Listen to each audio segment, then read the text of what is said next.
Sure, I could get really commercial right now and start plugging away at products just for the hell of it. Achoo! Oh, the Cinema Snob Nudies, Rudies, and Crudies. Oh, what were you doing up my nose? And, ooh. Oh, hang on a second.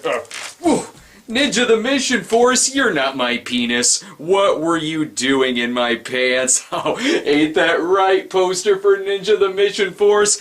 I'm sure there's other things in here too. Let's just check this out. A yoink. Oh, Ninja Champion from NeonHarbor.com. And what the hell movie is this? Well, if it was in my pocket, that means I placed it there for an opening gag in a new video, so might as well watch it.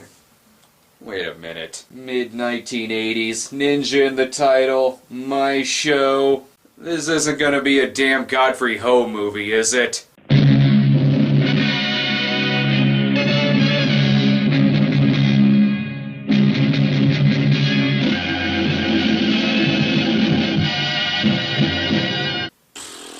You know, as many times as I've seen that opening, I could never get used to it. Star Wars was not released by Columbia Pictures. Could this one be a Pierre? Oh my god, it is! Oh, wait, Pierre Tremblay. That's not the Pierre I came here to see. Ooh, settle down, boner. Sorry to get you so excited, but since the movie still technically has a Pierre in it, you can remain at a half-chub. All of these seem to start out with the same exact shots of the city. It looks like they're spying on the filming of Lucio Fulci's Zombie. Special guest Richard Harrison? Well, I'm sure he's honored to be here. You gotta love it when you're a special guest at a party that you didn't even know you were at. Thanks to the title, I'm not 100% sure what's going on here, but it looks like someone is attacking Spider-Man? Surprisingly, Godfrey has a screenwriting credit, which I suppose means that the previous IFD writer, AAV Creative Unit, was too good for this movie. Our lead here is Rose, who has just suffered a brutal rape, as if you could tell from the action movie music and large text. And without any setup, character introduction, or even giving anyone a name, she's out for revenge in the first 30 seconds of the movie. This Cher costume will surely fool them. You gotta love any building that you can spin like a top. Rose's plan is to infiltrate the company who employed the people who raped her. Okay, either this movie is censoring itself, or the cameraman just came all over the lens. And I'm not sure if that's what you're supposed to be doing with a tampon. And this is just a sample of the diamonds. We'll do it properly next time. So we're supposed to be looking at diamonds? I couldn't tell from the fucking camera facial. I'd like to make you an offer to come and work for me. I'd definitely make it worth your while.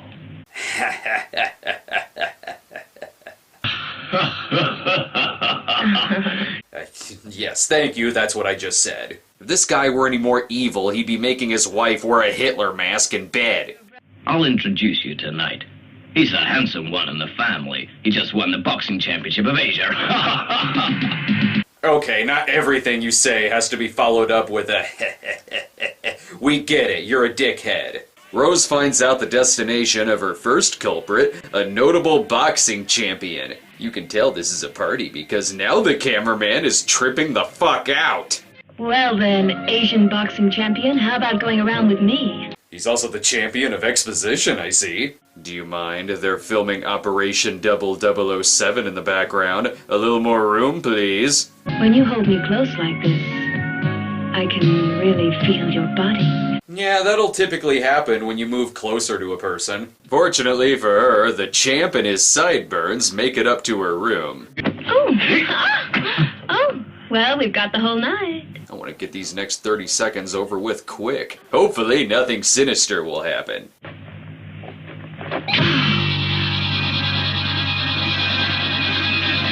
Is that supposed to mean something? It's a little hard to figure out what's going on when your rape revenge movie literally opens up with the rape, you know, because that worked so well for Nail Gun Massacre.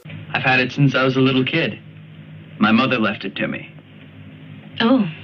Oh, great. So the music stinger thought it was a hell of a lot more important than the characters did. If there were any more chemistry here, they'd only be slightly attracted to each other.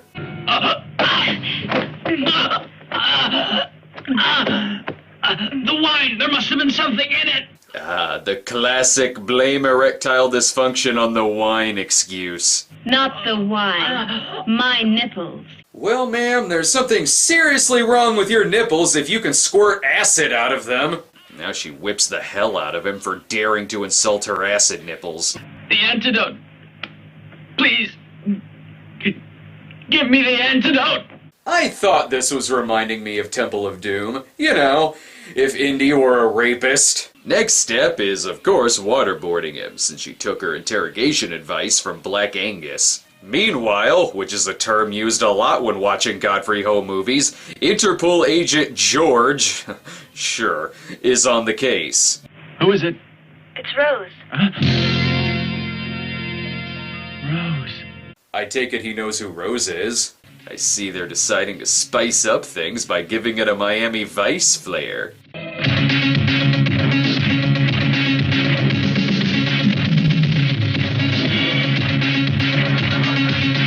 Feeling a little bored while watching a revenge movie? Well, 20 cc's of 80s will clear that right up. And Rose and George have about as much chemistry as she had with the boxer. Look, this is from the first. After I'll kill you. What did I do? The only thing I'm interested in now is killing the two men who raped me and then killing you.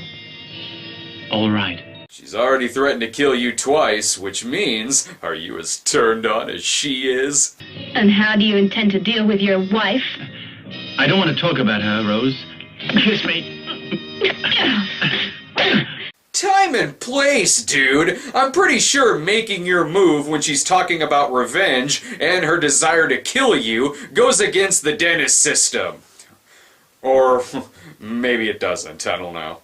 Regardless, it seems like she could take care of herself. Ray, help me! Ray! Ray! No! Ray! Someone! Ray! Okay. Maybe this is to lure him into a trap. Ah, the trap in which she runs away and George takes care of everything? Well, maybe she's getting her weapons ready and, nope, she's getting kidnapped and shoved into a car. It's okay because she distracts the guy by telling him that her dying wish is to put makeup on. But don't do it too well, or I may want to rape you again before I kill you. Okay, I don't know if I've ever said this when watching a rape revenge movie, but Jesus Christ, tone it down on the rape talk movie. Ah, holy shit, I am so surprised that this happened! It's almost like she was dead set on trying to kill me or something!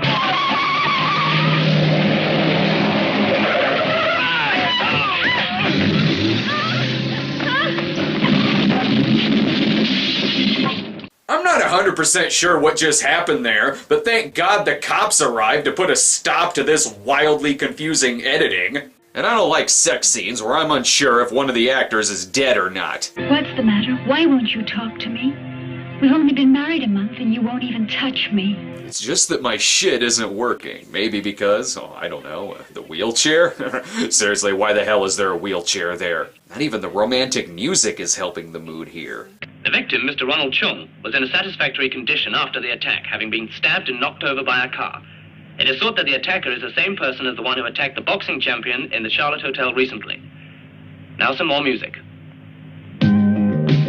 What's all that? Well, if the mood wasn't killed before, it is now. It's like breaking into Barry White to start talking about the son of Sam. Car guy, by the way, isn't dead, so like every revenge movie, there's always a nurse costume laying around. Who are you? She's the fucking karate girl. Who do you think she is? You know what the greatest gift in this world is, Ronald? Peace. Crap, that line was so good, the blood was scared to come out of his body. As you can see, I've grown wings. I wonder if this is the part where George is off the case. Being an Interpol agent doesn't give you the right to take justice into your own hands. You know you're still subject to the law. I'm sorry, does the music guy just look for any excuse to throw in a music sting even when the scene doesn't call for it? You see, right there would have been a perfect instance to throw in a music sting, and you blew it. At this point, I don't know if George is trying to talk her out of revenge or those unfortunate sunglasses. I want you to promise me that you'll kill him if I fail. All right, let's go. And cut. It's not often I see the actors just up and quit the scene. Anyway, back in Modesty Blaze's basement. That must be me curling around you like a snake. Don't do that! Sorry, he has a thing about really awkward insert shots. It's snakes. I can't stand snakes. A big, strong man like you, and you're afraid of little old snakes? I wonder how he's gonna die. But before you start thinking about his death, there's more important things to tend to.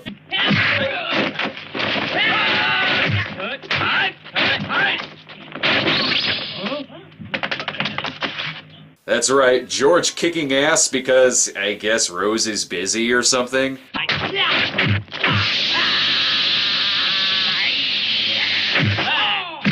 I can't say I've ever seen someone try to deflate the movie's hero before, but there's a first time for everything. First things first, she's got to inject bacon into his fruit because he's a vegetarian. Ooh, so devious. What are you doing up there? From that voice, it's obvious that that's an Asian man upstairs. Unfortunately, he's just realized how stupid he looks in that tie. I don't like the taste of lipstick. I prefer it all natural. I know it's weird to expect any kind of sexual chemistry out of a rape revenge film, but come on, this looks like a pretty woman hitting on a dead hippopotamus. Doesn't matter, once the lights are shut out, she's then stabbed and...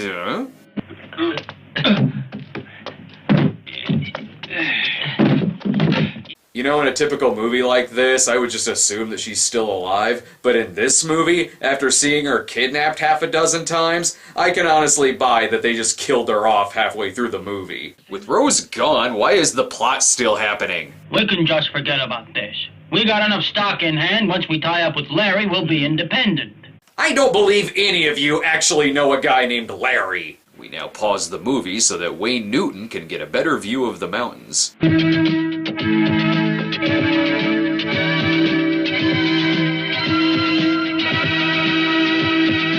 Well, I'm glad the movie knows who that guy is, because I sure as hell don't. Ah, I see he likes having his balls pissed on while getting his ass licked. I understand. He's saying that his boss wants to meet us, and she's waiting for us at the dock. You could just move about 5 feet closer, then you could hear each other. Were my assumptions wrong? Is Rose still alive? You're Rose, aren't you? I don't know who Rose is.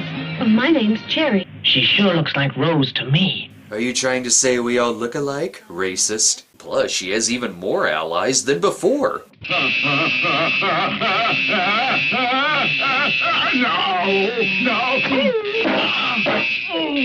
Asian Tor Johnson doesn't like to kill, he merely just likes to sprain the opponent's ankles. The minions pretend like the box isn't already opened to see if there's a body, and nope! Boy, is George in for a surprise.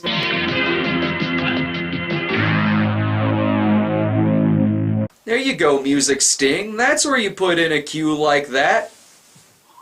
Alright, well, I see you still need some fucking practice. Rose escapes the bad guys long enough for there to be a Mazla cameo, and to leave threatening messages for, what's this guy's name? Steve, Frank, Bob, something that's not his real name. It will give me such pleasure to see you covered with poisonous snakes. A snake pit is hell for you, Walter, and that's where I'm sending you. Fuck it! I'm still curious how he's gonna die. Settle down, Hattori Hanzo. You've never actually picked up one of those things before, have you? Sure, this scene tells us how the villains are linked in with the diamond smuggling, but what I really need to know is what's going on with George and his estranged wife. I'm married to Jenny in name only. I'm not a real husband to her. I tell you, anything that Jenny and I had going is over now. We're getting divorced. Are you serious about that? Whew! That wraps up that loose end. I'm not really sure why the bad guy had to dress like a postman, but whatever. He's soon caught and, tortured for sneaking out after curfew in Johnsontown? Well, before she could shock his balls or dip him in snakes, which I'm still expecting, he's saved at the last minute. Thank you for killing those other two bastards. My name's Larry. Stop that. Please fucking stop that. Your name is so not Larry. Come to find out, this isn't actually Rose. It's her twin sister who took over the movie once Rose died. You gotta love a revenge movie where the villains actually do finish the job they started. I did it for Jenny. She was hopelessly in love with George. Wait, who? For the love of God, just start shooting at each other. Said she'd die without him. Well, it didn't work, did it? He's still in love with Rose. He doesn't love Jenny at all. I give up. Is this an action movie or Days of Our Lives? And when am I gonna find out more about twin Rose's bald assistant? He's not responsible. He's just a retard.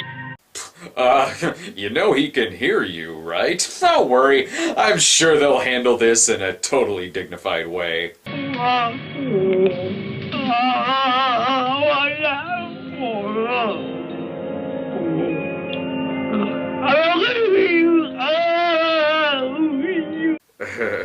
I'd condemn this movie for going full retard, but it's been doing that since it first started. So once again, George saves the day by shooting a man's hand off, riddling each individual person with about 100 bullets, while no one is killed by snakes. Why the fuck did they build up the snakes so much if they weren't even going to kill him with snakes? I don't like being proven wrong by movies. I would have settled on worms. No, not those worms. Okay, so you're just keeping your sister in a coffin in the back room of the climatic shootout? What? Well, this is weird. How is it that the horse is actually the creepiest thing in this scenario? And if you think that George is gonna kill himself so that he and Rose can spend eternity together... I'll stay with you forever. I'll never leave you. We'll find a quiet place together. And I'll stay with you for all eternity. Nothing will tear us apart again. I guess that's what the ending means? I don't know. It just ends. I don't know if he was really gonna off himself or if he was being poetic or both. But this is a Godfrey Ho film, so they had to leave room for the ninjas. I'm not joking. He spliced ninjas into a rape revenge film. That's like leaving the theater for I Spit on Your Grave and saying to yourself, gee, you know what this movie could have used? Ninjas.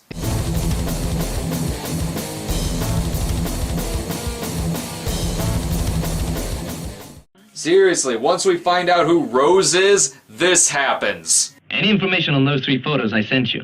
No, not yet. Well, I think those 3 guys are the men responsible for Rose's rape. I do gotta commend him, though, because up until he showed up, I didn't even know what Rose's name was. And here's that special appearance from Richard Harrison and his Garfield phone. Sometimes I wonder if he was spliced into so many Godfrey movies because they thought he was Nick Nolte. If Larry was the big boss in charge of diamond smuggling and gang rape, then Interpol agent Bruce is looking for the big boss of diamond smuggling. And if you're wondering how all this links in together... Wait a minute. Are you trying to tell me there's some connection between the rape and the diamond smuggling? No, we're merely just suggesting it because otherwise splicing this footage into a rape revenge film would look really stupid. No, it's okay. They got the villains to politely pose for a screen grab so the ninjas can know who they are. And since they're only working with about 20 minutes of footage here, they have to tell each other how they should feel. I understand how you feel. You married someone you don't really love. Only because you feel that Rose's body was sullied by the rapists. The more I look at Bruce Barron here, the more I'm glad Harry Anderson didn't play Sonny Crockett. The police are looking for her now. And if they find her first, she'll get the chair. I know.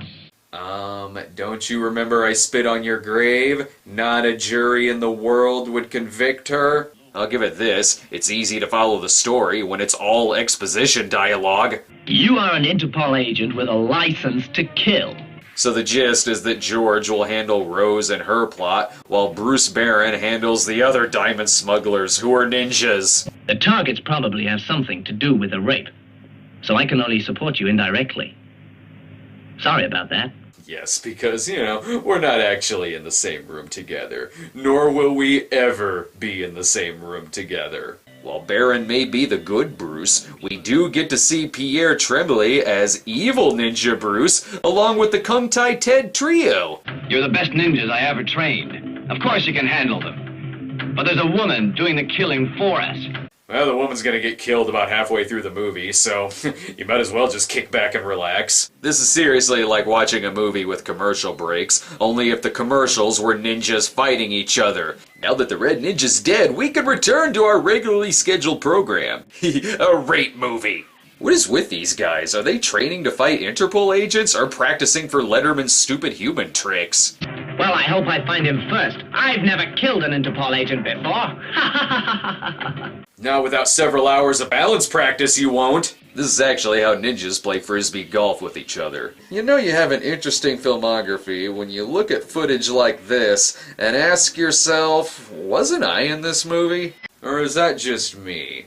Maybe if they'd stop practicing and staring at their pictures, something could actually get done. One of them is soon stabbed in the ass, I think. Either way, this looks very undignified for a ninja. By the end, when the good ninja and the evil ninja meet, surely this won't cause tone whiplash in any way, shape, or form.